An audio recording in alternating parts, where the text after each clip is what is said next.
반갑습니다. 이다혜입니다. 많이 피곤하시죠? 이제 저까지 하면 마지막입니다. 간단히 소개를 드리면 저는 서울대 법학전문대학원에서 노동법하고 사회보장법을 강의하고 있고요. 오늘 불러주신 구성이 이제 경제학, 정치학, 복지학, 행정학 그리고 이제 마지막 법학 저까지 되게 다양한 관점을 듣고 싶으셔가지고 이렇게 불러주신 것 같습니다. 저는 주로 노동법을 강의하고 있습니다. 그리고 노동은 사실 전통적으로 기본소득을 제일 경계하는 분야입니다.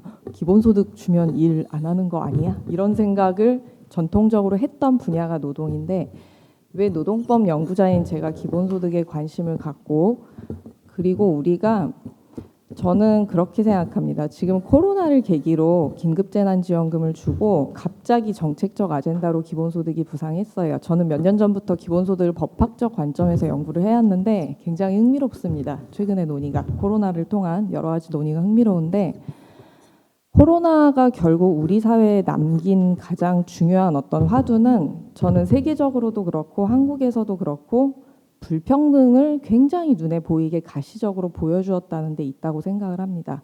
우리나라도 그렇고요. 미국에서 전 노동부 장관이었던 로버트 라이 씨는 코로나를 통해서 노동 4계급이 눈에 보이게 되었다라고 가디언지에 굉장히 유명한 기사를 하나 씁니다. 아마 많은 분들이 보셨을 것 같은데 첫째, the remote, 원격 노동을 할 수 있는 고소득 전문직, 원격 근로를 할 수 있는 고지식자들이기 때문에 코로나에 전혀 영향을 안 받는 사람들인 겁니다. 두 번째로 the essential, 그 아주 필수 영역, 보건의료, 의식주, 유통, 택배 이런 거 하시는 분들은 일자리가 없진 않죠. 오히려 굉장히 과로 노동에 시달리죠. 코로나 때문에 본인들 건강이 위험해지는 그런 분들입니다. 세 번째로 the unpaid가 있습니다. 소득이 줄어드는 사람들입니다. 코로나 때문에 일거리가 줄어든 비정규직이나 요식업이나 영세 자영업자라던가 이런 사람들이 있고 마지막 네 번째로 the forgotten, 완전히 제도에서 원래도 배제되어 있었지만 코로나라는 재난이 등장하니까 더더욱 우리 시야에서 사라져버린 외국인 노동자들이라든지 노숙자라든지 이런 사람들이 드러나 버렸습니다. 우리나라도 마찬가지고요. 제가 약간 개인적인 우스갯소리가 아닙니다. 저한테는 굉장히 현실적인 얘기이기 때문에 저는 지금 아직 강사이기 때문에 아마 오늘 나오신 분들 중에서는 제가 유일하게 비정규직일 겁니다. 다들 정규직이시고요. 저는 아직 미생인데 제가 집을 나오기 전에 남편한테 그런 얘기를 했습니다. 저는 사실 기본소득보다 난 근로소득이 제대로 받고 싶다. 제가 이런 얘기를 했습니다. 남편한테. 그랬더니 이제 막 웃더라고요. 근데 저한테는 웃기기도 하고 슬프기도 한 현실인데 그렇게 따지면 저 같은 비정규직 노동자한테야말로 전국민 고용보험이 사실 훨씬 더 저한테 직접적으로 설득력이 있을 것 같습니다. 그런데 저는 그렇게 생각하지 않습니다. 여전히 저한테는 기본소득은 굉장히 매력적인 제안입니다. 왜 그런지 제가 이제 법학 전공이기 때문에 법적 관점에서 이제 발표문은 그냥 읽어보시면 될 것 같고 제 논문이 있고 책이 있습니다. 참조 자료를 보시면 될 것 같고 키워드 중심으로 한번 말씀을 드려보겠습니다. 법의 본질은 정의 그리고 권리입니다. 사회적 구성원들이 정의롭다고 생각하는 것을 권리로 만드는 것이 법의 역할입니다. 그렇게 하려면 그것은 가치 있는 무엇인가여야 됩니다. 뭔가가 가치가 있다는데 우리가 동의해야 그것이 정의롭다고 생각하고 또 그걸 권리로 법으로 만들어갑니다. 그래서 저는 기본소득을 약간은 좀 앞에 말씀해 주신 분들하고는 다른 톤으로 정의의 관점 그리고 권리의 관점 그리고 어떤 가치를 가지고 있느냐 이 세 가지를 중심으로 간단하게 한번 말씀을 드려보겠습니다. 첫째로 정의의 관점에서 보면 기본소득은 그 앞에서 교수님들께서 해주신 말씀에 저도 아주 동의하는데요. 학술적으로 4차 산업혁명 때문에 일자리 다 없어진다. 우리 어떻게 해? 큰일 났다. 그러니 이제 먹고 살 길이 없어졌으니까 기본소득 하자. 이런 이야기를 언론에서 굉장히 많이 했습니다. 초기에 우리나라도 그렇고 대표적으로 그 테슬라 CEO인 일론 머스크 같은 사람이 이제 일은 로봇이 하고 국가가 월급을 주자. 그것이 기본소득이다. 이런 이야기를 막 했었는데 그냥 이렇게 귀에 쏙 박히기는 얘기긴 하지만 학술적인 근거가 없는 게 맞습니다. 제가 노동법 연구자로서 말씀드릴 수 있습니다. 기술혁신이 올 때마다 대량 실업 사태 발생한다. 그 얘기는 우리가 1800년대부터 계속하고 있었어요. 1차 산업혁명, 2차, 3차, 4차 때마다 그때마다 일자리 잃는다고 했었는데 역사적으로 쭉 살펴보면 결국 일자리는 평형 상태를 이뤘습니다. 단기적으로는 무섭게 보였지만 그리고 그렇게 된 제일 중요한 이유는 여러 가지 경제, 사회적, 정치적 요소도 있겠지만 법학자 관점에서는 결국은 기술혁신이 일어나도 사람들의 일자리를 보호하고 소득을 보호하는 것을 법을 만들고 제도를 만들었기 때문입니다. 우리가 계속 그런 법제도적 선택을 해왔기 때문에 1, 2, 3, 4차 산업혁명이 계속 가면서도 그런 일자리 종말론은 일어나지 않았어요. 그래서 4차 산업혁명 때문에 기본소득 다 해야 된다. 저도 그런 식의 말에는 동의하지 않습니다.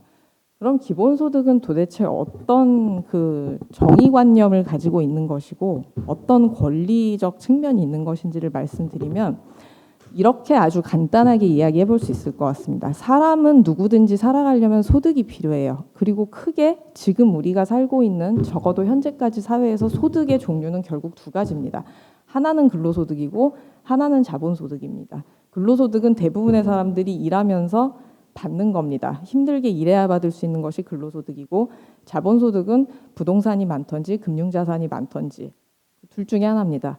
우리가 지금 사실 자본소득을 이렇게 건드린다든지 자본소득에 대해서 정의를 실현하는 것은 계속 말은 나오고 있지만 사실상 거의 어떤 포기 상태에 들어간 것 같아요.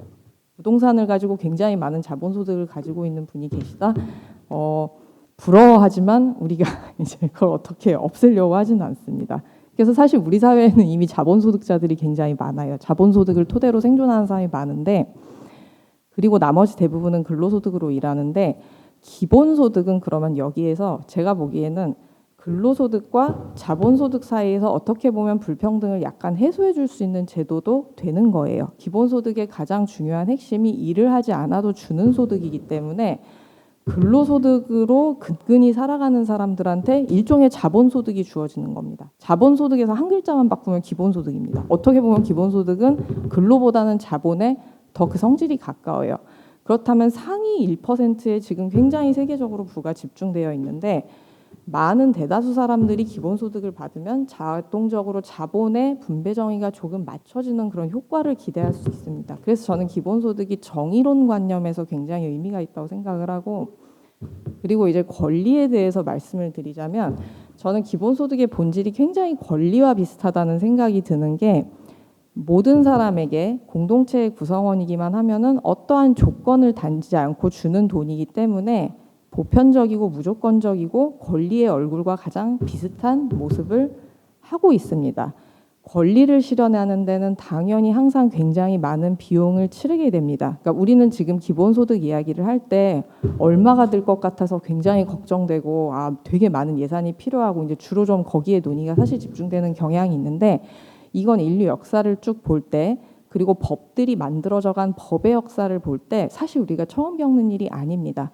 1945년에 세계인권선언이 나왔고 여러 가지 그 전에도 19세기 말 20세기 초 노동법과 사회보장법이 만들어져 갈 때 그 법을 만들고 집행하기 위해서 이미 굉장히 많은 국가 예산이 사용되었어요. 그럼에도 불구하고 돈을 쓰면서도 재정을 쓰고 예산을 투입하면서도 권리를 만드는 이유는 그 권리가 사회적으로 굉장히 가치가 있다는 데 사람들이 동의했기 때문입니다. 우리는 지금 이미 굉장히 많은 권리를 마치 물과 공기처럼 자연스럽게 누리고 있어요. 그러니까 노동권이라든지 사회보장권이라든지 인종차별을 하면 안 된다, 남녀차별을 하면 안 된다. 옛날에는 다 자행되던 것들이지만 지금은 권리로 자리 잡았습니다. 그 권리를 실현하기 위해서 재정뿐만이 아니라 때로는 사람들이 생명을 잃기도 했죠. 지금은 우리는 퇴사하면은 자유롭게 퇴사하고 퇴사하고 나면 퇴직금을 받는 것이 지금 현재 우리가 가지고 있는 노동법상 굉장히 당연한 권리입니다. 18세기나 19세기의 법을 보면 지금은 굉장히 상상하기 어려운 일인데 근로자가 퇴사를 하면은 교도소에 갈 수 있는 그 강제 노동을 시킬 수 있는 형법 조항이 있었습니다. 지금 평화롭게 기본소득에 대해서 토론하고 있는 것 자체가 굉장히 사회가 발전한 모습이라고 생각을 합니다. 그래서 제가 드리고 싶은 말씀은 기본소득은 이것을 하기 위해서 얼마가 들고 그런데 얼마를 투입하는 만큼 얼마만큼의 어떤 경제적 복지적 효과를 창출할 것인가 가성비 관점으로만 판단할 수 없는 그런 측면이 있다는 겁니다. 모든 권리가 그렇거든요. 권리를 가성비 관점으로만 판단하면은 지금 우리가 누리고 있는 권리도 사실 할 수 있는 것이 전혀 없습니다. 그리고 인간은 합리적인 존재이기도 하지만 동시에 비합리적인 존재입니다. 어떻게 보면 비합리적인 줄 알면서도 계속 무언가를 향해 나아가는 것이 저는 인간의 본질에 더 가깝다고 생각하는데요. 가성비 때문에 못할 것이다라고 생각하면 결혼은 왜 하며 자녀는 왜 낳며 자녀를 키우는 것이야말로 가성비가 가장 떨어지는 일일 텐데 그래서 조금 극단적으로 들리실 수도 있겠지만 저는 기본소득이 가진 많은 가치가 경제적 기준 하나만 가지고 판단되기에는 좀 아까운 면들이 많이 있다는 생각을 합니다.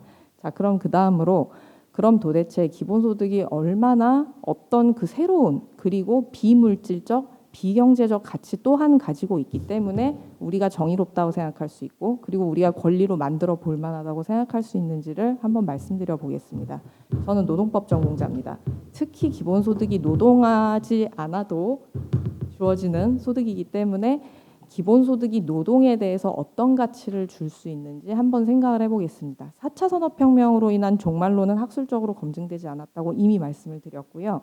기본소득은 노동의 양보다도 노동의 질에 대해서 굉장히 좋은 영향을 미칠 그런 잠재력이 있다고 저는 생각을 합니다. 4차 산업혁명이 우리한테 지금 주고 있는 당면한 화제는 일자리가 다 없어진다 이런 것이 아니라 디지털 플랫폼 노동이 등장하고 크라우드워크가 등장하고 창의 노동, 새로운 형태의 노동이 등장하면서 노동의 질에 대한 완전한 어떤 법제도적 전환이 필요하다는 게 그게 지금 우리 시대의 화두입니다.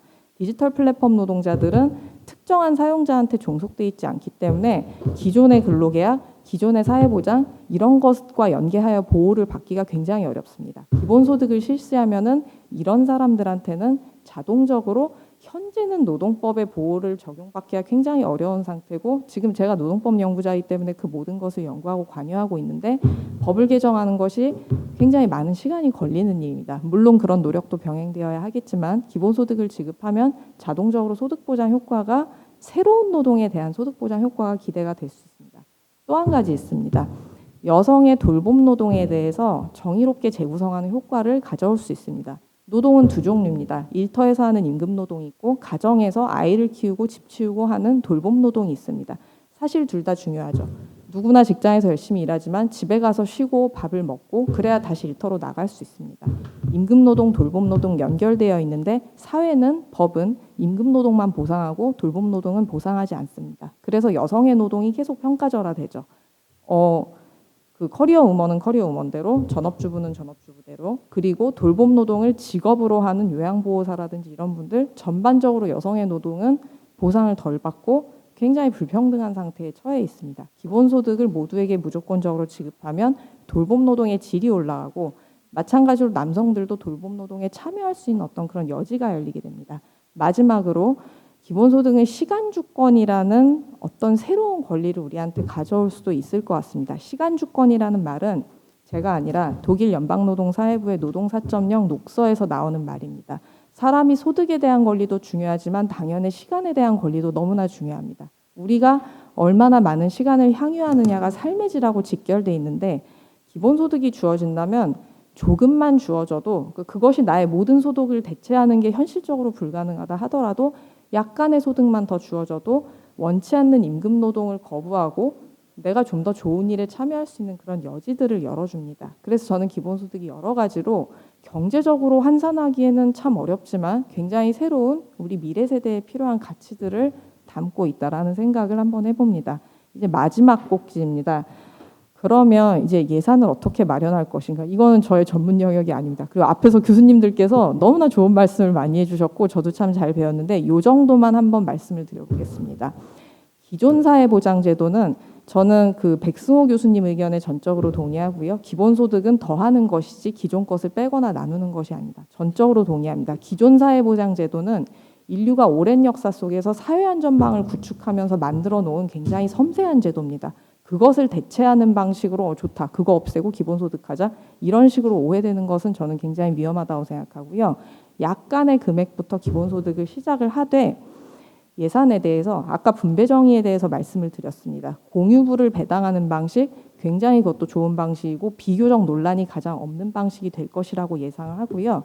또 한 가지는 이것은 조금 더 논쟁적일 수는 있겠지만 저는 지금 우리 사회에 필요한 것은 하위 선별이 아니라 상위 선별이라고 생각합니다. 무슨 뜻이냐면 기존의 복지는 제일 대표적인 예로 국민기초생활보장 수급자들은 하위의 분들 누가 가장 못 사는지를 선별해서 지급을 해주는 방식입니다. 당연히 받는 사람으로서는 굉장히 인격적인 굴욕감을 느끼게 됩니다.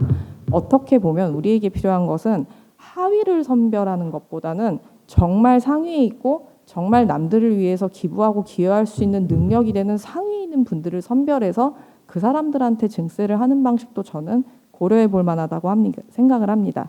하위 선별은 굴욕감을 주지만 상위 선별은 일종의 노블리스 오블리게, 사회적 책임 그런 것을 줄 수도 있을 것이라고 생각을 합니다. 그런 것에 대해서 합의가 이루어진다면 기본소득을 하나의 장기적인 관점에서 권리로 보면서 시작을 할 수 있을 것이고, 이제 저를 계속 쳐다보고 계신데 정말 마무리로 말씀을 드리겠습니다. 예, 법적 제가 몇 분이나 지났을 것 같은데. 네, 그런 마지막 법적 꼭지를 말씀드리면 될 것 같습니다. 자료는 읽어보시면 될 것 같고, 제가 어쨌든 법학 전공자니까 법을 말씀드리면, 저는 기본소득에 대한 우리가 논의를 시작할 수 있는 제일 직접적인 헌법적 근거는 이제 헌법 34조를 생각해 볼 수 있을 것 같습니다. 헌법 34조의 1항에 모든 국민은 인간다운 생활을 할 권리가 있다. 2항 국가는 사회보장의 증진에 노력할 의무가 있다라고 되어 있습니다. 인간다운 생활을 위한 사회보장의 성격 또 경제보조의 성격 모두를 갖춘 것이 기본소득이 될 수 있습니다. 지금 기본소득이 특히 최근 토론회들에서 이것이 경제정책이냐 복지정책이냐 경제 대 복지 이제 이런 식으로 이분화되는 경향이 있는데, 저는 이것을 법학적 관점에서 별로 맞지 않다고 생각을 합니다. 모든 사회보장은 원래 경기부양의 성격도 겸하고, 미국도 1930년대 대공황 때에 경기난을 타개하기 위해서 그때 지금 우리가 알고 있는 사회보장법 노동법을 처음 제정했습니다. 기본소득도 충분히 그런 식으로 기능을 할 수 있고, 헌법에서 그런 국가의 의무 그리고 국민의 기본권 이미 규정하고 있기 때문에 그것에 근거하여 기본소득 논의를 시작해보는 것이 얼마든지 가능하다고 생각합니다. 예, 저는 여기까지입니다. 감사합니다.